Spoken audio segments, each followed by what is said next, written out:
জগন্নাথ জগন্নাথ বলতে বলতে ওই মহাপ্রভু ঠিক মধ্যাহ্নের সময় দিয়ে কি করেছে, আছাড় খেয়ে পড়েছে।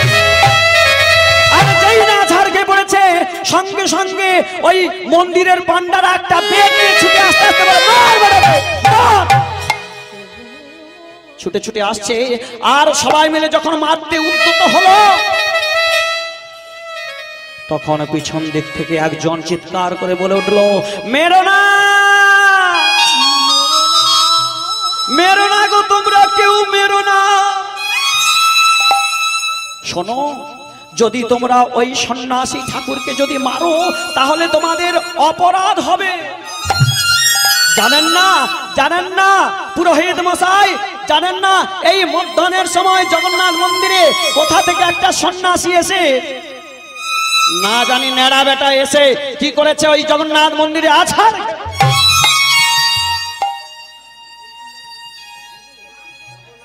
তখন ওই সার্বভৌম পণ্ডিত পেছন থেকে বলে উঠলো, দাঁড়াও, যার শরীরে অষ্টসাত্ত্বিকের ভাব উদয় হয়, যার শ্বেতদ্রব্য দিয়ে যাহার ওই দেহটা থরথর করে উঠে, সে সাধারণ মানুষ নয়। তোমরা কেউ মেরো না, তোমরা কেউ আঘাত করো না।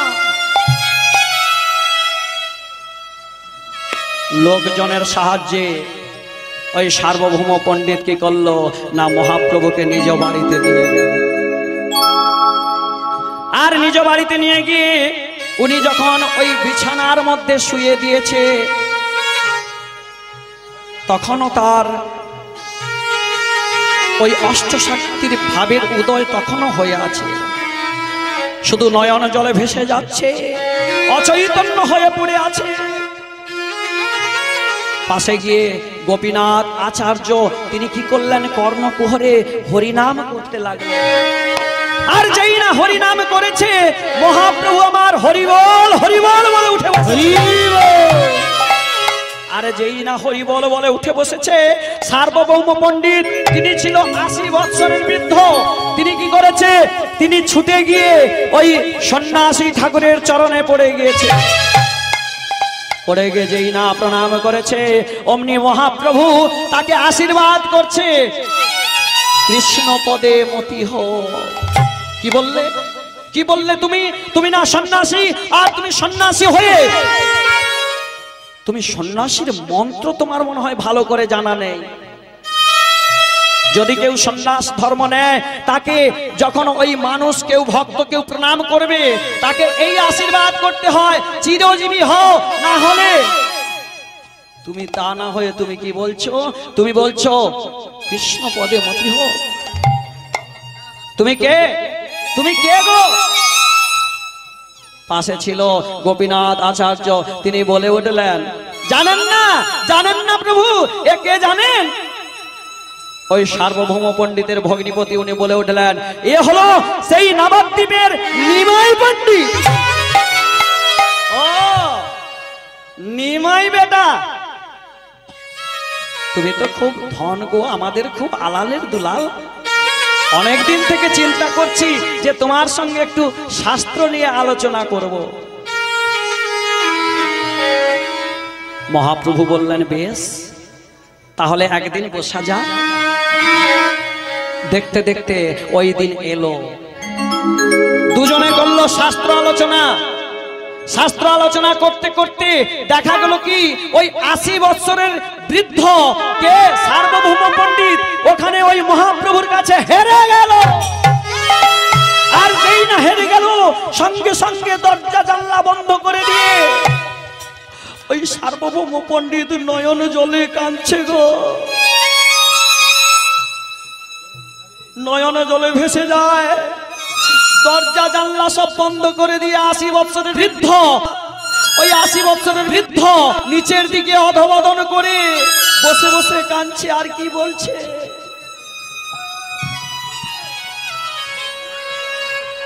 ও গো ভগবান,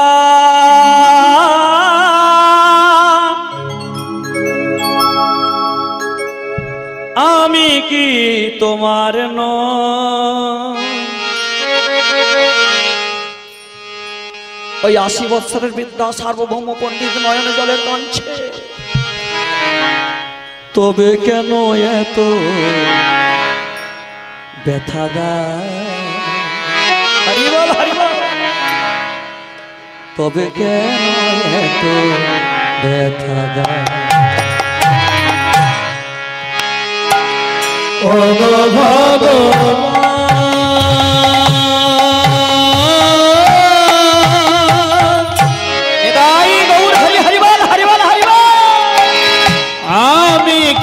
তোমার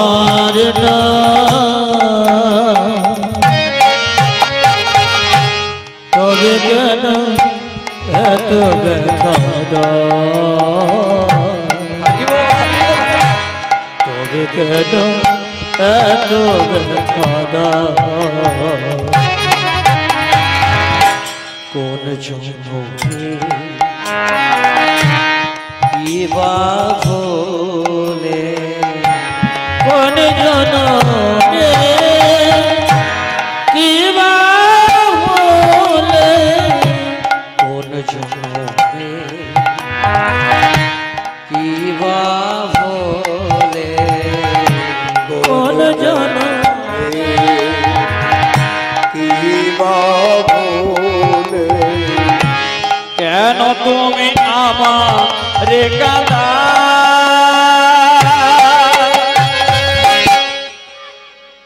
কেন তুমি আমাকে কাঁদা? হরি বল ও ভগবান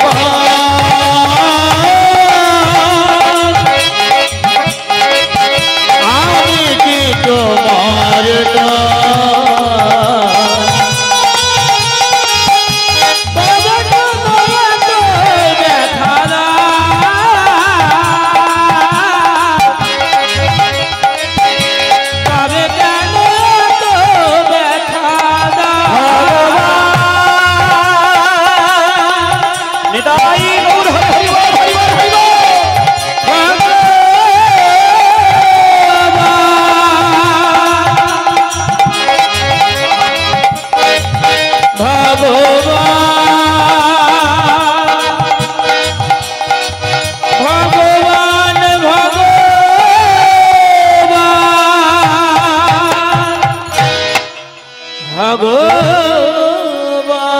নয়ন জলে কাঁদছে আর চিৎকার করে বলছে তুমি যদি সত্যিকারের ভগবান হও, তুমি যদি ওই ত্রেতা যুগের ভগবান হও, তুমি যদি ওই দাপর যুগের ভগবান হও, তুমি যদি কলি যুগের ভগবান হও, তাহলে আমায় দেখা দাও ওই ত্রেতা যুগের রাম রূপে, তুমি আমায় দেখা দাও ওই দাপর যুগের কৃষ্ণ রূপে, তুমি আমায় দেখা দাও এই কলি যুগের ভগবান রূপে।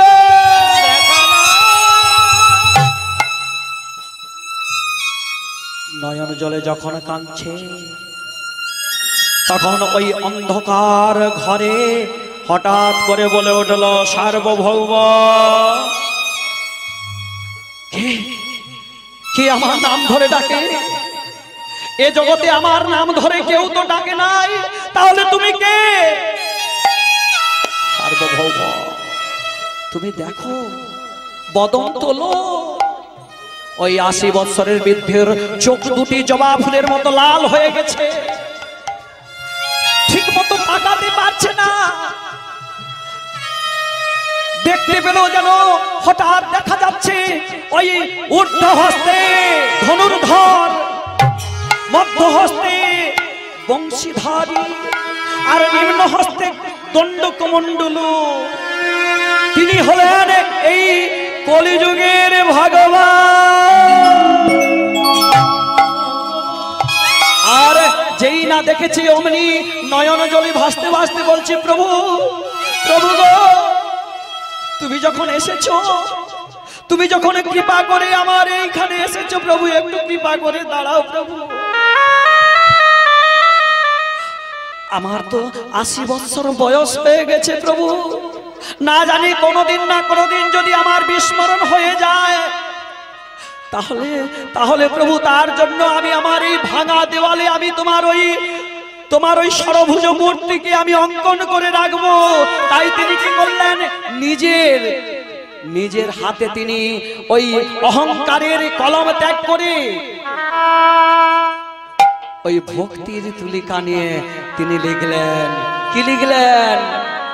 উজ্জ্বলা বরণং গৌরবর দেহ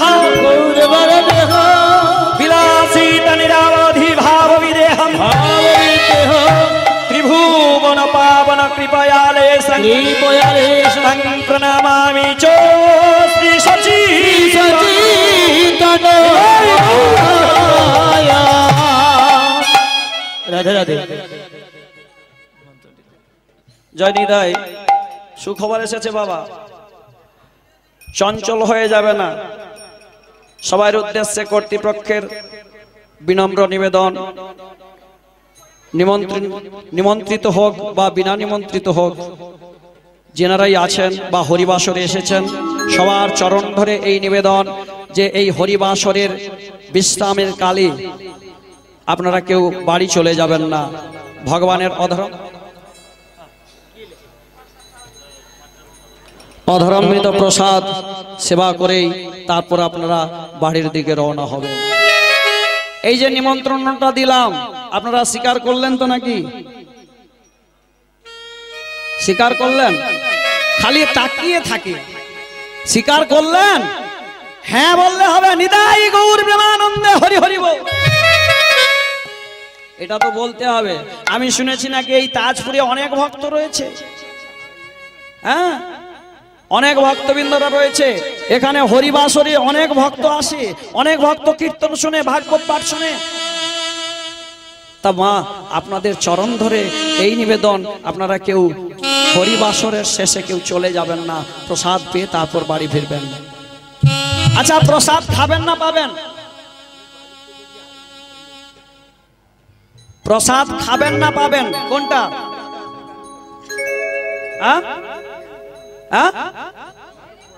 হরিবল হরিবল।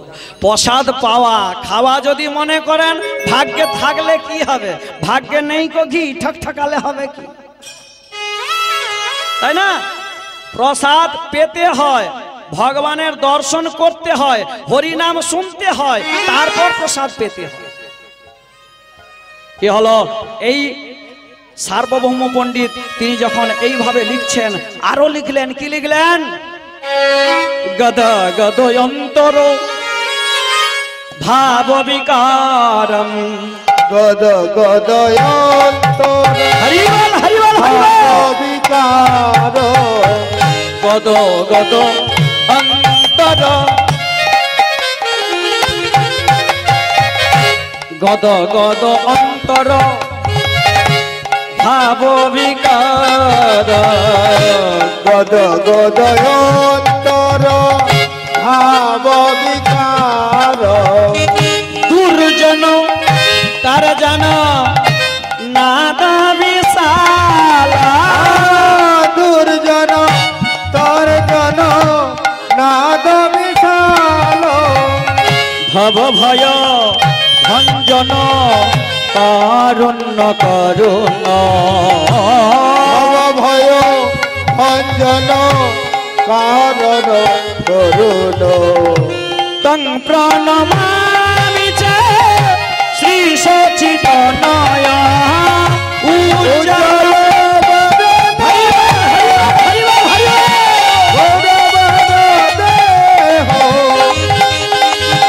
বিলসিত নিরবধি ভাব উজ্জ্বল বারণ গো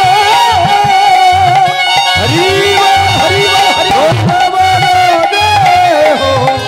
বিলসিত নিরবধি ভাব বিদেহ। বলো চৈতন্য মহাপ্রভু কি জয়, বলো নিত্যানন্দ কি জয়, জগৎ গুরু নিত্যানন্দ কি জয়, সুভাষ পণ্ডিত কি জয়, গদাধর পণ্ডিত কি জয় গৌর প্রেমানন্দে হরি হরি হরি বল। ভক্তমণ্ডলী বাবারা, ভক্তিমতী মায়েরা, আপনি আপনাদের কাছে আমি একটা জিনিস চাইবো, দেবেন? একটা জিনিস চাইবো, দেবেন? হ্যাঁ, আমি আপনাদের জায়গা জমি লিখে নেব না যে দেওয়ার থাকবে না, আমার সে ক্ষমতা হয় না বাবা। এই কথাটি দিতে হবে। আপনারা যদি দিবেন বলেন তাহলে আমি বলবো, দিবেন তো? এই আপনাদের ছেলে আমি ছেলে তো আপনাদের নাকি? আপনাদের ছেলের কাছে এই কথা দিতে হবে, যতক্ষণ না আমি সেবা করতে যাব আপনারাও আমার সঙ্গে সেবা করবেন একসঙ্গে। কি গো কথা দেবেন? বলে বাবু খেয়ে দে পালিয়ে যাবো, আমার ঘরে স্বামী আছে, বেটাকে সু করি দিয়ে আসছি। কি গো কথাটা দেবেন? নিতাই গৌর প্রেমানন্দে হরি হরি বল। তাহলে মা ছেলে একসঙ্গে সেবা করতে যাবে। হরি বল হরি বল হরি বল। সার্বভৌম পণ্ডিত তিনি দিনের পর দিন এইরকম ভক্তির তুলিকা নিয়ে তিনি লিখলেন কি সচিতনয় অষ্টক। এদিকে সার্বভৌম পণ্ডিতকে মহাপ্রভু বললেন, সার্বভৌম বলতে পারো এই যে সূর্য মন্দিরে যিনি রয়েছেন ইনি কোন ভগবান, কোন দেবতা? প্রভু আপনি তো সবই জানেন, আপনার কাছে কি বলবো? কি গো মহাপ্রভু তো সবকিছু জানেন। মহাপ্রভু বললেন তবু তুমি বলো, আমি যে ভক্তের বদন থেকে শুনতে ভালোবাসি, তাই না?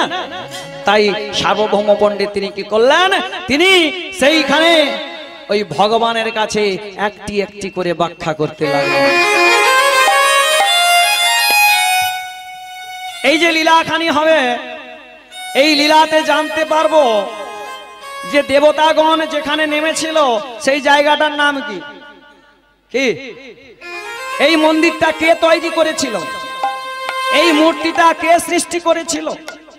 কার দ্বারা এই মন্দির প্রতিষ্ঠিত হয়েছিল? আরো অনেক অনেক তত্ত্ব রয়েছে যা আমরা এই লীলা থেকে জানতে পারবো। আসুন আমরা জগন্নাথ লীলা আমরা আজকে আস্বাদন করি। নিতাই গৌর হরি হরি বল হরি বল হরি বল।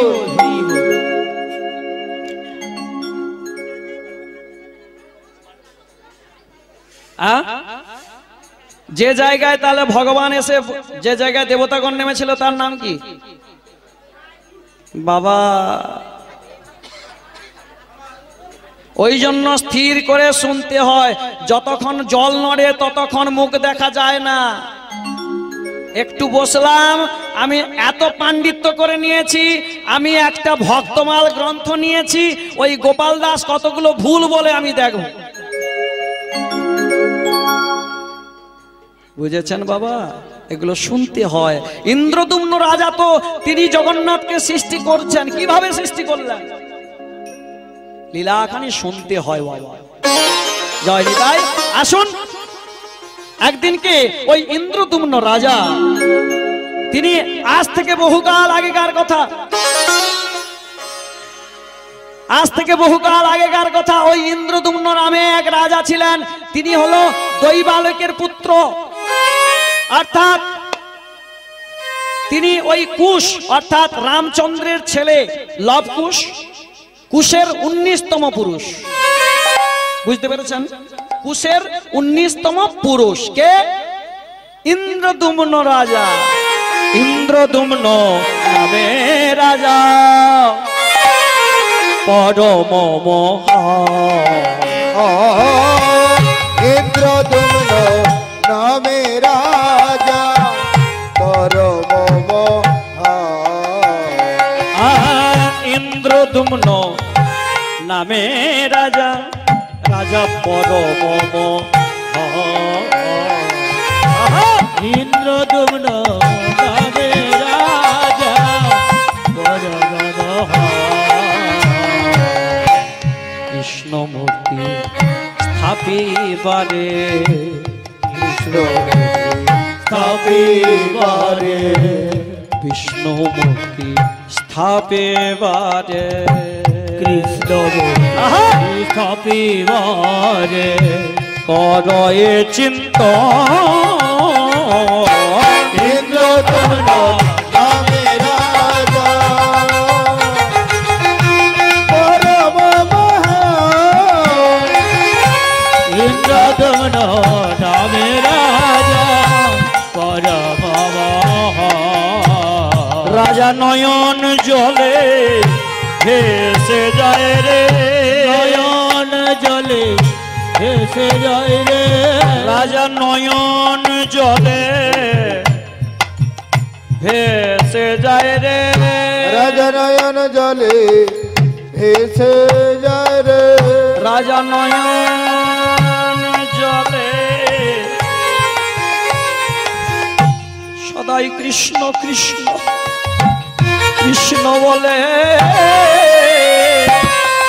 নয়ন জলে ভেসে যায় রে সদাই কৃষ্ণ কৃষ্ণ কৃষ্ণ বলে নয়ন জয় গৌর হরি হরি বল। এসে যায় রে সদাই কৃষ্ণ কৃষ্ণ কৃষ্ণ বলে হা গৌর বলে কৃষ্ণ কৃষ্ণ কৃষ্ণ বলে আমার হা গোপীনাথ বলে কৃষ্ণ কৃষ্ণ কৃষ্ণ বলে হা গোপীনাথ বলে কৃষ্ণ কৃষ্ণ কৃষ্ণ বলে গোবিন্দ গোপীনাথ বলে কৃষ্ণ কৃষ্ণ কৃষ্ণ বলে রাজা নয়ন জলে ভেসে যায় রে নয়ন রাজা মশাই দিনের পর দিন কান্নাকাটি করছে কিসের জন্য না কবে তার ওই বিষ্ণু মন্দিরে বিষ্ণু প্রতিষ্ঠিত হবে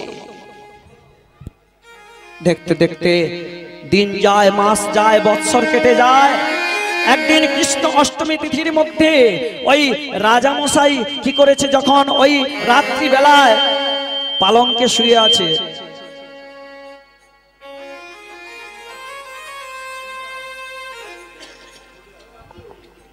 দলের ডিডি মিক্সচার নিয়ে এসে লাভ কি হলো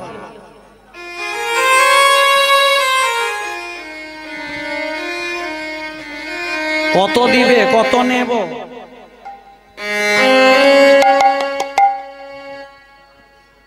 কৃষ্ণ অষ্টমী তিথির মধ্যে কি হয়েছে রাজা মশাই যখন ওই পালঙ্কে শুয়ে আছে নয়ন জলে কাঁদছে কৃষ্ণ হা কৃষ্ণ হা কৃষ্ণ হা কৃষ্ণ বলতে বলতে যখন ওই মাটিতে গড়াগড়ি দিচ্ছে তখন ওই বাড়ির ভেতর থেকে ছুটে এলো গুন্ডিজা মহারাজ সারা জীবন খালি কৃষ্ণ কৃষ্ণই করে গেলে এই রাজ্যটা কি করে সামলাবে তোমাকে মানুষ মানবে এই রাজ্যের রাজা যে তুমি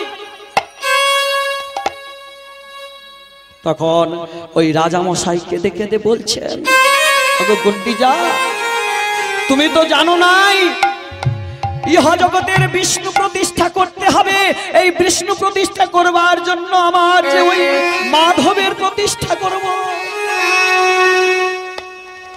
নয়ন জলে যখন কাঁদছে তখন ভগবান দৈববাণী করলেন শোনো শোনো ইন্দ্রদুম্ন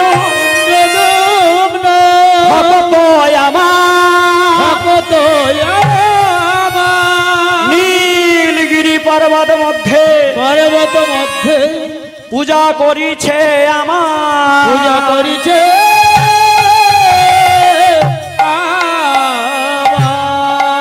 রাজা নীলমাধব সন্ধান কর সন্ধান করো রাজা নীলমাধব সন্ধান কর রাজা নীল মাধব সন্ধান করো ওই আমায় নিয়ে প্রতিষ্ঠা করো নীলমাধব সন্ধান কর তুমি আমায় নিয়ে প্রতিষ্ঠা করো নীলমাধব সন্ধান করো তোমার মনের অভিলাষ পূরণ হবে রাজা নীলমাধব সন্ধান কর মনের অভিলাষ পূরণ কর রাজা নীলমাধব সন্ধান কর তোমার অভীষ্ট পূরণ হবে তোমার মনের ইচ্ছা পূরণ হবে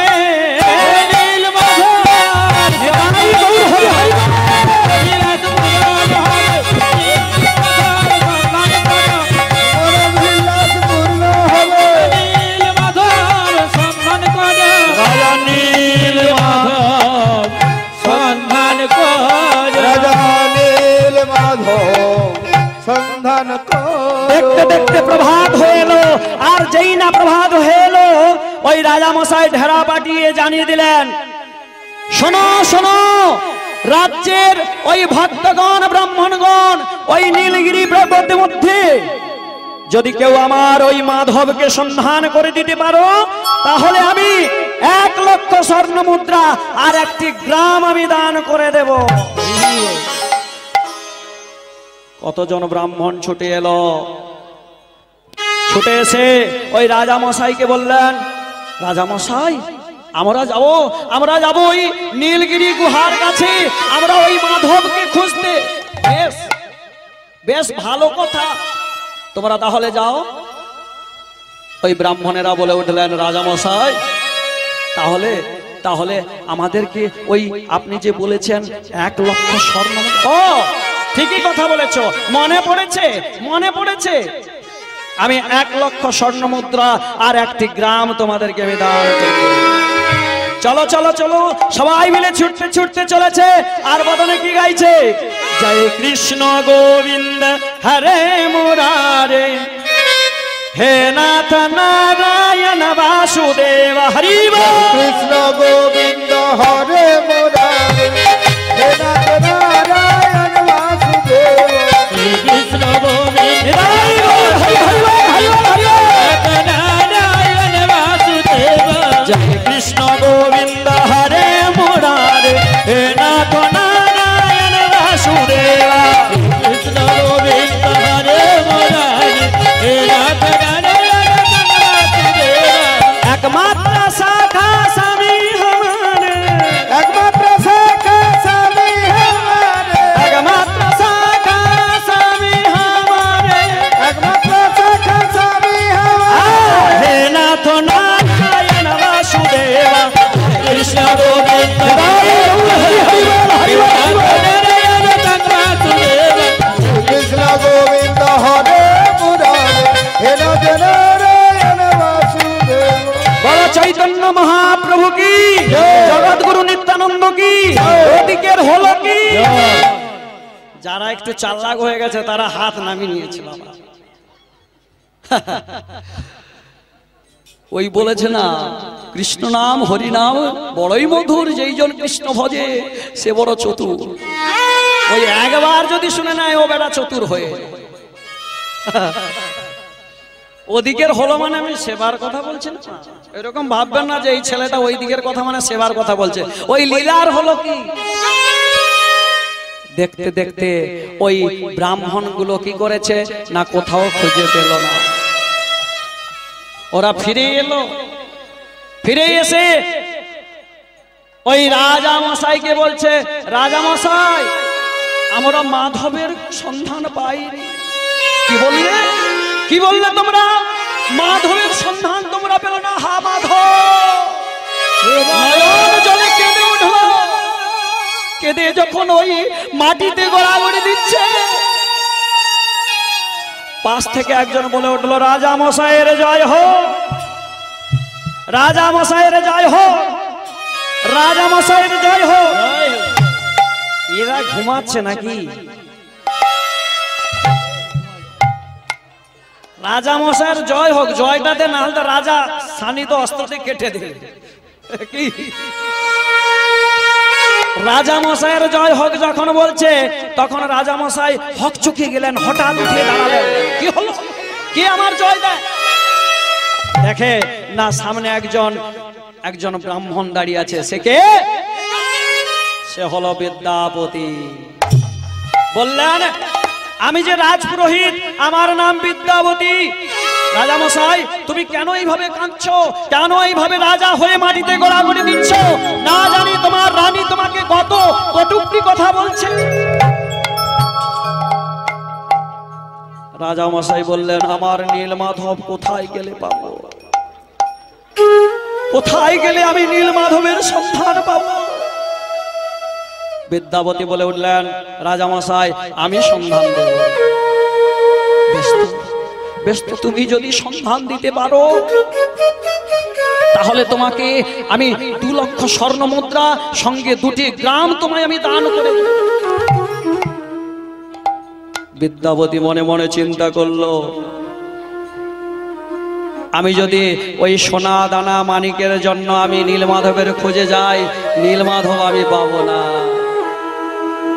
বললেন রাজামশাই, ওই সোনা মানিক আমার চাই না, আমি যদি কালো মানিক পাই তাহলে আমার জীবন ধন্য হয়ে যাবে। নিতাই গৌর প্রেমানন্দে হরি হরি বল হরি বল। তাই মনে মনে চিন্তা করলো, চাই না তোমার ওই সোনা দানা টাকা পয়সা, টাকা পয়সা আমি যদি একবার নীলমাধবের দর্শন পাই, দর্শন পাই, তবে যে আমার নরজনম ধন্য হবে, ধন্য হবে। তাই নয়ন জলে কাঁদতে কাঁদতে ওই বিদ্যাপতি কাঁদছে। আর কি বলছে? বলে আমার নরজন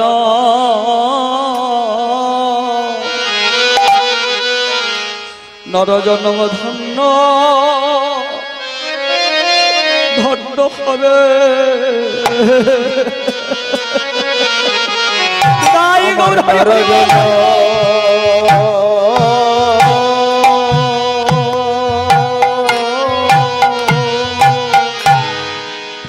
ধন্য হবে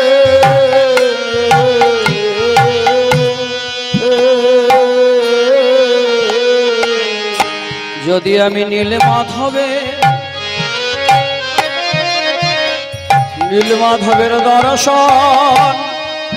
দর্শন পাই গো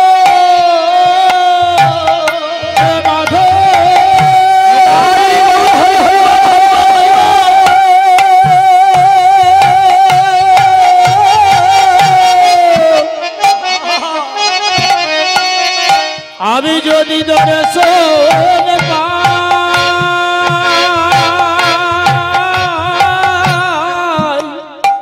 রাধে রাধে, একবার দর্শন পাই গো। যদি আমি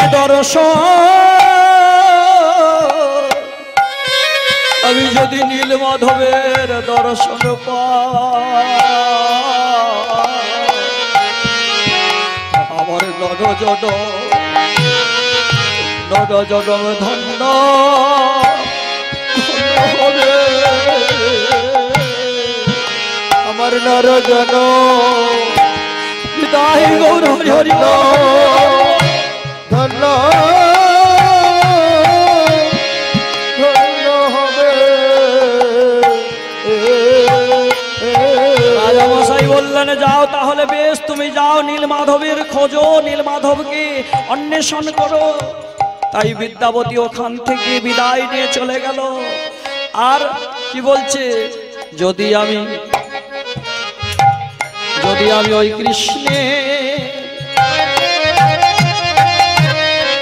কৃষ্ণের দর্শন পাই গো,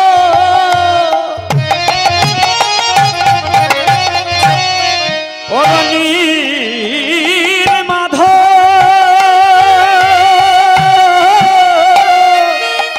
বিদায় গৌর হরি হরি বল।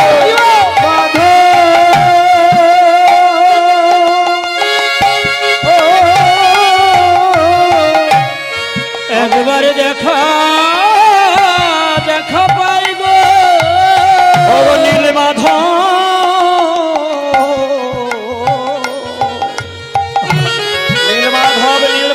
বলতে বলতে রাস্তায় চলে যাচ্ছে। হঠাৎ দেখতে দেখতে গহন বনে প্রবেশ করেছে। আর যেই না গহন বনে প্রবেশ করেছে, হঠাৎ আকাশে হলো ঘোর বর্ষণ, বজ্র বিদ্যুৎ, আকাশে হলো বৃষ্টি ঝড়।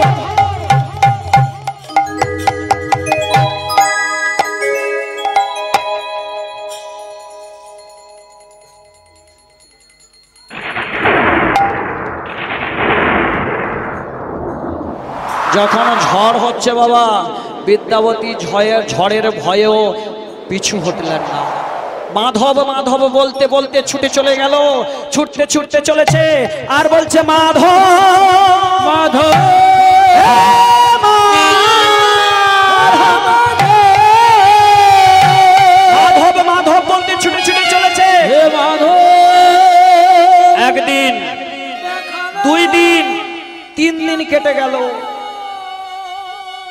দেখতে দেখতে ঝড় বৃষ্টি সব থেমে গেল। আর যেই না ঝড় বৃষ্টি থেমে গেল, হঠাৎ দেখতে পেল রাস্তার উপরে কত পশু পাখি কীট পতঙ্গ মরে পড়ে আছে। কেঁদে উঠল বিদ্যাপতি, প্রভু এ কি তোমার খেলা? না, এই 3 দিন আমার কোনো খাওয়া দাওয়া নেই, কোনো চোখের ঘুম নেই, একটু আমার বিশ্রামের প্রয়োজন। কে দেবে আমায় বিশ্রাম? কে দেবে? দেখতে পেল ওই গহন বনের ভিতরে যেন দূর থেকে একটা আলো টিপ টিপ করে জ্বলছে। ওটা কার আলো? ওটা কিসের আলো? ওই আলোকে অনুক্ষণ করে করে ওই বিদ্যাপতি আস্তে আস্তে ধীরে ধীরে যখন গেল, দেখে না ঠিক সন্ধেবেলা এক রমণী, তিনি প্রদীপ হাতে নয়ে তিনি বেরিয়েছে। আর বিদ্যাপতি ওই রমণীকে দেখে কি বললেন? আসিলে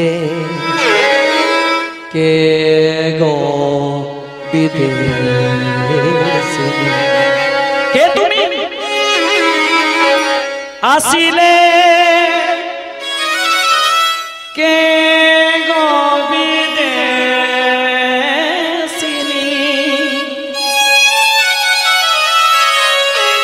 দাঁড়ালে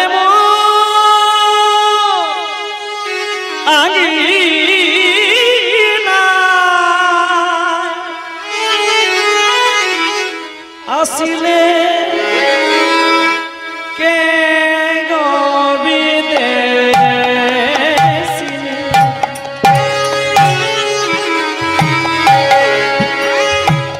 দাঁড়ালে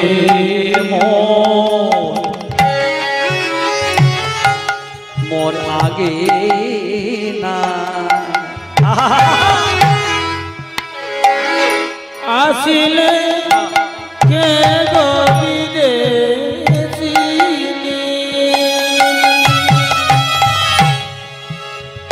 যখন ললিতা ওই বিশ্বা বসুর মেয়ে যখন হাতে প্রদীপ নিয়ে সন্ধ্যাবেলা বেরিয়েছে, ও যখন জিজ্ঞেস করছে কে তুমি বিদেশিনী, কেন এলে, হ্যাঁ, তখন এই বিদ্যাপতি আবার বলছে কি, জানি না চিনি না তোমার,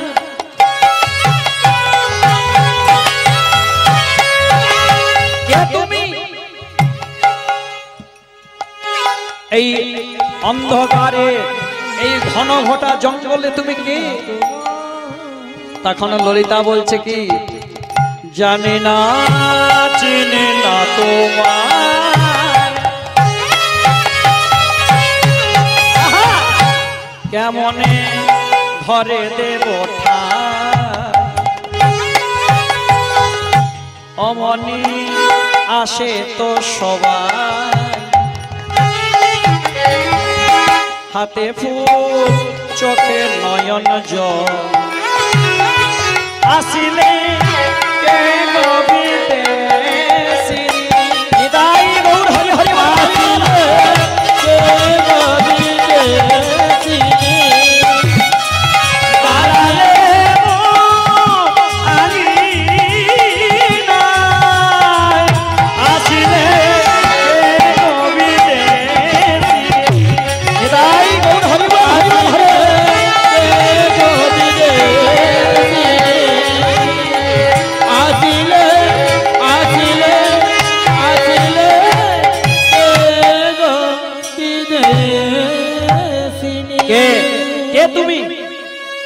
আমি আমি পথ ভোলা এক পথিক, নাম আমার বিদ্যাপতি। তুমি কে? আমি আমি সবর জাতির মহারাজ বিশ্বা বসুর মেয়ে, নাম আমার ললিতা। আর এইভাবে যখন কথোপকথন হচ্ছে, তখন বাড়ির ভেতর থেকে একজন কে বিশ্বা বসু চিৎকার করে বলে উঠল, এ বেটিয়া, ও বেটিয়া, কাহার সঙ্গে কথা কইছিস বটে? ললিতা বলছে, ব্রাহ্মণ বেটা আসিছি বটে। বাবা সবর জাতির কথা তো, তাদের টানটাই এইরকম বাবা। ব্রাহ্মণ বেটা আসিছি বটে, আরে ব্রাহ্মণ বেটা আসিছি, আর তুই বাইরে দাঁড়িয়ে দাঁড়িয়ে তুই কথা বলছিস। আমাদের বাড়িতে এসেছে, একটু ভেতরে নিয়ে আয়। ব্রাহ্মণ নাকি বর্ণের শ্রেষ্ঠ। কে গো, ব্রাহ্মণের কয়টি গুণ? ব্রাহ্মণ কেন বলা হলো?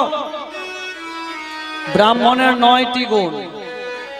আর ব্রাহ্মণের যে উপবিদ্রা রয়েছে না, উপবিদ, ওই উপবিদের 9টা খি রয়েছে, 9টি সুতো। আর ওই 9টি সুতো যতবারই ওই স্কন্ধে দেখবে, যতবারই ঘন্টা নেড়ে পুজো করবে, ততবার মনে হবে। কি গো, আমায় ডাকছো? এই যে আমায় ডাকছো নাকি? আমায় নয়, তাহলে কাকে ডাকছো? হরি বল, হরি বল। হ্যাঁ, ব্রাহ্মণের 9টি ক্ষীর রয়েছে, আর 9টির প্রত্যেকের সুতোতে প্রত্যেকে একটা একটা করে নাম রয়েছে। সম, দম, শৌচ, সরলতা, শান্তি, দয়া, জ্ঞান, বিজ্ঞান, আস্তিক। এই 9টি গুণের অধিকারী যে থাকবে তাকেই বলে ব্রাহ্মণ। ব্রাহ্মণ তার জন্যই বর্ণের শ্রেষ্ঠ। 4টি বর্ণের মানুষ আছে, কি কি? ব্রাহ্মণ, ক্ষত্রিয়, বৈশ্য, শূদ্র। তাহলে ব্রাহ্মণের 9টি গুণ বললাম কি মা? এরপরে ক্ষত্রিয়ের কয়টি গুণ? ক্ষত্রিয়ের 7টি গুণ। এই জন্য তাকে ক্ষত্রিয় পদে বসানো হলো। এরপর বৈশ্য, বৈশ্যের কটা গুণ? বৈশ্যের মাত্র 3টি গুণ। এরপর এলো শূদ্র, শূদ্রের কয়টি গুণ? মাত্র 1টি গুণ, মাত্র একটা। এই যে 1টি গুণ, 1টি গুণ আছে, কি গুণ না? এই 3 বর্ণের মানুষের সেবা পরিচর্যা করবে। নিতাই গৌর হরি বল, হরি বল। হরি হরি এই ব্রাহ্মণ বর্ণের শ্রেষ্ঠ। আর ব্রাহ্মণ যখন ওই ললিতার কাছে গিয়েছে, তখন ওই বিশ্বা বসু বলে উঠলো, ওই ব্রাহ্মণকে বাড়ির ভেতরে নিয়ে। ঠিক মা, আপনাদের বাড়িতে ভক্তিমতী মায়েরা একটা কথা বলুন তো, আপনাদের বাড়িতে যদি কোনো অতিথি ব্রাহ্মণ বৈষ্ণব আসে, আপনারা পদধৌত করিয়ে দেন? করিয়ে দেন? ব্রাহ্মণ বৈষ্ণবকে ছেড়ে দেন, বাড়িতে যদি জন্মদাতা পিতা আসে, তার চরণ ধৌত করিয়ে দেন? কি গো, কলিযুগে আর নেই নয়, এটা করিও কলির কর্ম, না ছাড়িও নিজ ধর্ম, আপনিকে আপনি হও সাবধান। এটা আমরা শিখাই না। মাটি মাটি মাটি, মাটি যদি ভালো হয় তাহলে তার সন্তান ভালো হবেই হবে। না হলে ওই খার মাটিতে কি হবে? যত ভালো বীজ নিয়ে এসে পুতুন, কি হবে? চুমিয়ে যাবে। তাহলে আমাদের এই শিক্ষার ভেতরে গলদ রয়েছে বাবা। কি? আচ্ছা বলুন তো, ব্রাহ্মণ বৈষ্ণব বা গুরুদেব, তাদের কোন পা আগে ধৌত করতে হয়? হ্যাঁ, আগে ডান পা। এ বেটা বলে কি আগে ডান পা বলে? তুমি কি বলো? এ যখন ডান পা বলেছে, এ বাম পা বলে দিয়েছে। আরে পরীক্ষা যেহেতু যে কিছু তো হবে নাকি? হ্যাঁ, এটা না হলে ওটা পাস ফেল হবে। তাহলে কোন পা আগেই করতে হয়, ধোয়াতে হয়? বাম পা। সত্যি আপনারা ভক্তিমতী মায়েরা, নিতাই গৌর প্রেমানন্দে হরি বল, হরি বল, হরি বল। কেন বাম পাতে ধুতে হয় আগে? আগে কেন বাম পা ধোয়াতে হয়? কারণ কি? কারণ আমি বলবো না, আপনি বলবেন? আমি বলবো। বাহ, হরে কৃষ্ণ। ভগবানের চরণ থেকে গঙ্গার সৃষ্টি। কোন চরণ থেকে গঙ্গার সৃষ্টি? বাম চরণের কনিষ্ঠ আঙ্গুলের থেকে গঙ্গার সৃষ্টি। তাই গো, হরি বল, হরি বল। তারই জন্যই বাম পা আগে ধোয়াতে হয়, বাম পা থেকে শুরু করতে হয় গুরুদেবের, পিতামাতার, ভক্তবৃন্দের, বৈষ্ণববৃন্দের, ব্রাহ্মণবৃন্দের। তাই তো এক পদকর্তা তিনি গাইলেন কি ছোট্ট করে, গঙ্গা ঝরে যে শ্রীচরণ নবে, কেন দুঃখ পাই ওই চরণ চে, এতি তব জ্বালা ধরয়ে শ্রীহরি, করুণা স্নিগ্ধ নয়নে রাখো চরণে, হে গোবিন্দ রাখো চরণে। হরি বল, হরি বল, হরি বল। হরি বল। তাহলে কোন পা আগে ধোয়াতে হয়? বাম পা। আর ওই ললিতা কি করলো? ওই ব্রাহ্মণকে নিয়ে গিয়ে ভেতরে সিংহাসনে বসিয়ে তার পদধৌত করাতে লাগলো। বিশ্বাবসু বললেন, শোনো শোনো ললিতা, এই ব্রাহ্মণ আমার বাড়িতে এসেছে, তুমি এক কাজ করো, এর পদধৌত করবার পর এর আহার আদির ব্যবস্থা করে দাও, এর বিশ্রামের প্রয়োজন আছে। কি অতিথি হলো নারায়ণ। তাই কি হলো না, ওই ললিতা যখন দিনের পর দিন ওর সেবা শুশ্রূষা করতে লাগলো, একদিন, 2 দিন, 3 দিন, 4 দিন, যখন রাত্রিবেলায় ঘুমিয়ে থাকে, পরিশ্রান্ত তো, ঘুম ভাঙে না, মনে হয় সকালবেলা উঠে দেখে ললিতাকে কে নিয়ে চলে যায়। মনে মনে চিন্তা করলো যে আজকে আর ঘুমাবো না, আজকে ঘুমানোর ভান করে আমি বিছানার মধ্যে পড়ে থাকবো, দেখি কে ললিতাকে নিয়ে যায়। আর ওই বিদ্যাবতী আজকের দিনে কি করেছে না, ঠিক ঘুমানোর ভান করে যখনই ঘুমিয়ে আছে, ঠিক রাত্রি প্রায় প্রভাত হয়ে আসতেছে, সেই সময় ওই বাহির থেকে কে যেন ওই দরজায় টোকা মারছে, বিটিয়া, ও বিটিয়া, বিটিয়া, আরে দে দে দে আমায় রক্ত পোষণটা দে, আমি যে যাব নীলমাধবের ওই সেবা পুজো করতে, দেখ দেখ গগনে আর বেলা নেই। যখন এই কথা বলেছে তখন ওই বিদ্যাবতী চমকে উঠছে, নীলমাধব? কিন্তু আমি তো এদেরকে বলি নাই যে আমি নীলমাধবের দর্শনে এসেছি, আমি বলেছি আমি জল সেবা করব, জল পিপাসা, আমি পথিক, পথ বলা পথিক। ঠিক ভগবান যখন নীলমাধবের আমি কথা শুনলাম, তাহলে আমি প্রভাত হলেই আমি চলে যাব। আর ওই যখন প্রভাতকালে ললিতাকে ছেড়ে যখন চলে যেতে চায়, দেখবেন মা, মেয়েদের মুখ ফোটে না, বুক ফেটে যায়, এমন ভাবে ওই ব্রাহ্মণের সেবা করছে। দিনের পর দিন সেবা করতে করতে ওই ললিতার মনটা বসে গেছে ব্রাহ্মণের দিকে। আর প্রভাতকালে যখন ওই বিদ্যাবতী চলে যাবে, তখন ললিতা বলছে, ব্রাহ্মণ ঠাকুর তুমি চলে যাবে? ললিতা কাঁদছো কেন? কি হয়েছে? কি হয়েছে তোমার? নয়ন জলে কেন ভাসছো? তুমি কি জানো না, মেয়েদের বুক ফেটে যায় কিন্তু মুখ ফোটে না। বলো তুমি কি চাও, কি চাও বলো। ব্রাহ্মণ ঠাকুর, ব্রাহ্মণ ঠাকুর তুমি কি বুঝতে পারো নাই আমি এখনো কি বলতে চাইছি? ললিতা, ললিতা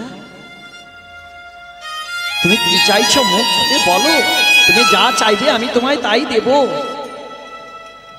শোনো না, আমি তোমাকে বিবাহ করতে চাই। হে মাধব, হে মাধব তুমি কি শুনতে পাচ্ছ? আজকে ললিতা আমাকে বিবাহ করতে চায়। কি গো মা, এইখানে মিলন করে দেবো নাকি? চলবে? বাহ, হরি বল নিতাই গৌর প্রেমানন্দ হরি হরি বল। বাহ, আমার মায়েরা খুব সুন্দর বসেছে গো। বেশি দরকার নেই মামা, মা গো বেশি দরকার নেই, 2-4 জন হলেই হবে, আর বেশি দরকার নেই। হ্যাঁ, হরে কৃষ্ণ। মা, ও আপনার প্রশ্ন, ব্রাহ্মণ বড় না বৈষ্ণব বড়?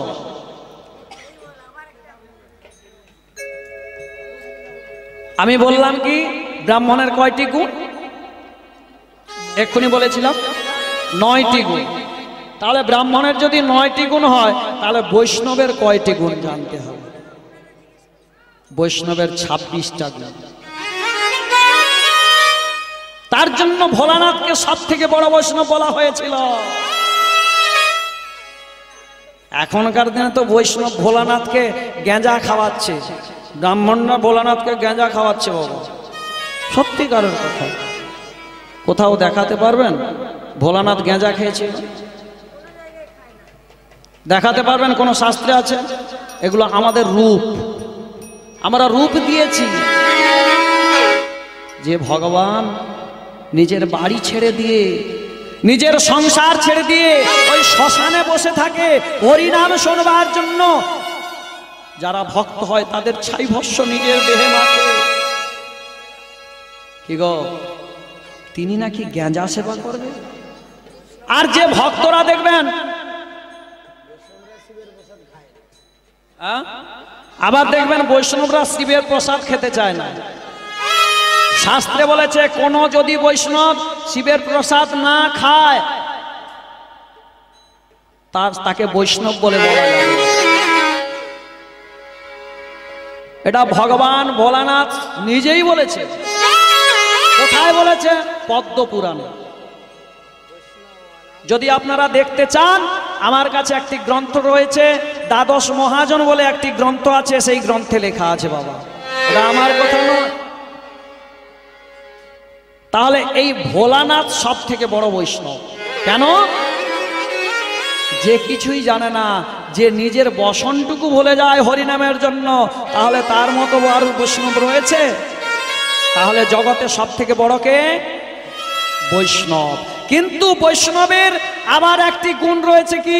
ত্রিনাদপি শুনিছে না, শুনিছে না, তাররিব সহিষ্ণু না, তাররিব সহিষ্ণু না, অমানীন মনদেন মনদেন কীর্তনীয়া সদা হরি, কীর্তনীয়া সদা হরি।